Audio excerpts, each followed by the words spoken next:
Hello, everyone. Welcome back to the channel. Matt with Green Bar Trading here. Welcome back to another weekly watch list video where we're going to go over everything you need to know for the week ahead in the market. Okay, so up here on the screen are your earnings here for the whole month going to November.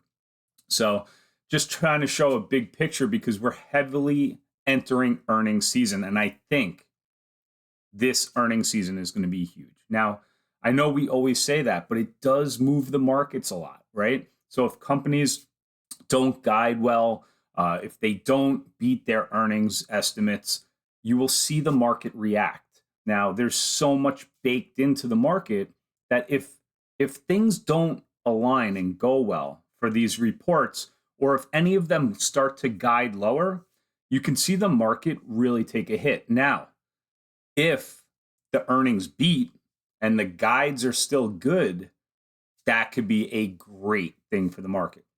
All right, so that's your earnings up there. All right, so now going over to the economic calendar for this coming week.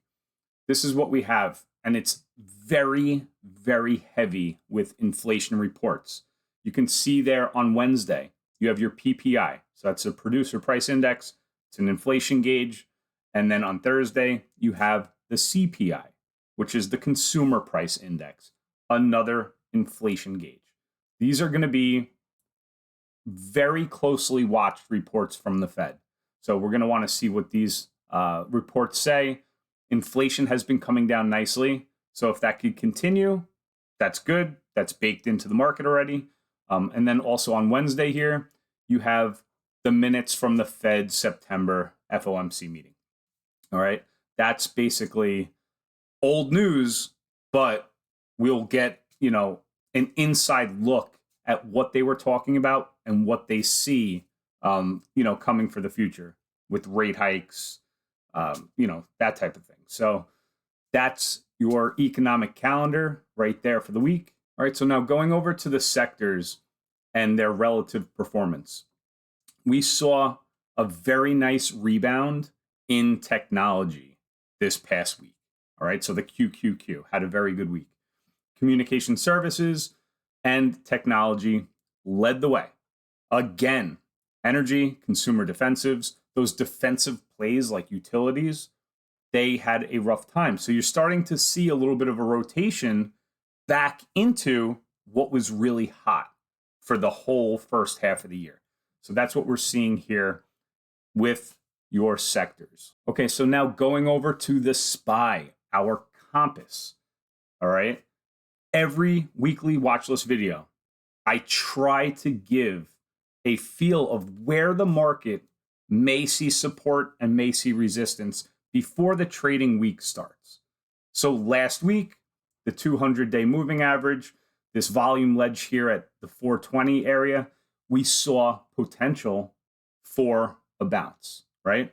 So the 200 moving average, like I tell you all the time in these videos, it's a very important indicator to have on your daily chart with the 50-day moving average. Also a very important indicator. And also the 20 EMA, I use more for momentum. So if we're seeing a very hot market, right? The market's going up really nice. Those first pullbacks will most likely be supported by the 20 EMA.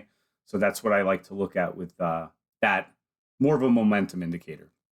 But the 200 moving average and the 50-day moving average, those are really important ones. That's what a lot of people look at. And that's kind of what you saw here with this support.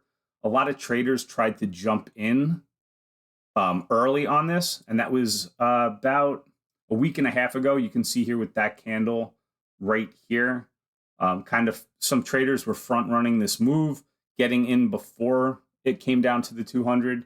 We saw a little pop, and then it came back, tested that area, right? That 420 area.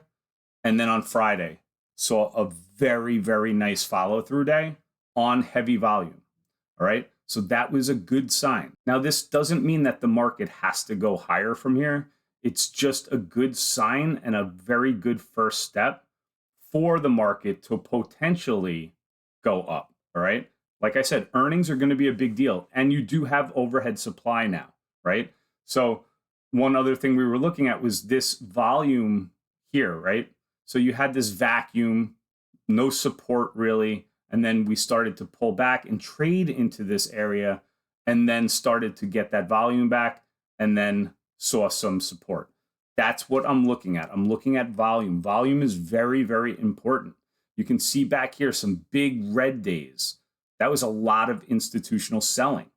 I don't know if that's over with yet. That was a lot of selling on heavy volume. So I'm not ready yet to say, okay, the market is going to make new highs. Not there yet. What I will say is when a market is so oversold, like it was, getting down here to about 28 on the RSI, this was a multiple confluence trade to take the market long, all right? Either going long certain stocks, buying calls on SPY, which is what I did. I got into calls here. I liked the oversold conditions, and I also liked that we were at the 200-day moving average. For me, that's two things, right? So multiple confluences to get into a trade. I like to get more than one thing just to take a trade. We were also at that 420 support. So that was a good trade plan. I made money on my trade, and then I moved on, okay? Because I'm still not convinced with all that selling to hold the calls. So I did take my profit there. But that's just what I'm saying with, multiple confluence trades.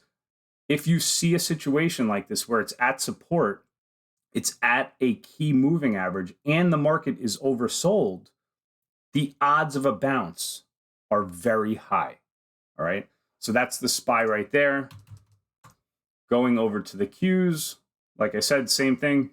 20 EMA, great on momentum for support. The 50-day moving average, every trader looks at this. And then the 200s all the way down here. So what did the market do so far?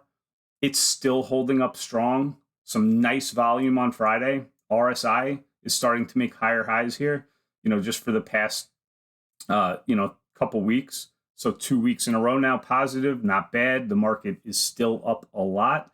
You're coming into the point of control here. You may see some resistance with all this overhead supply, all right? You also have the 50-day moving average right here. So we also started this, which I showed you guys in the last video. We're starting to make lower highs and lower lows, all right? We had a lot of red volume. A lot of selling happened over here. Doesn't mean that it has to continue, but this has changed a little bit.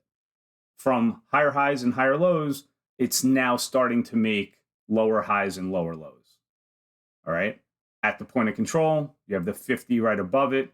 You have a lot of volume above it that could act as resistance. So just keep an eye on that. But like I said, Friday was a good day, but those earnings reports are going to be everything. All right. Tech doesn't really start up for another 2 weeks. Gets really, really heavily deep into it in 2-3 weeks from now. We're just going to have to wait and see. All right, but that's where we're at right now on the QQQ. Quick video. Hope you guys enjoyed the content. Hit the thumbs up, and I'll see you on the next one.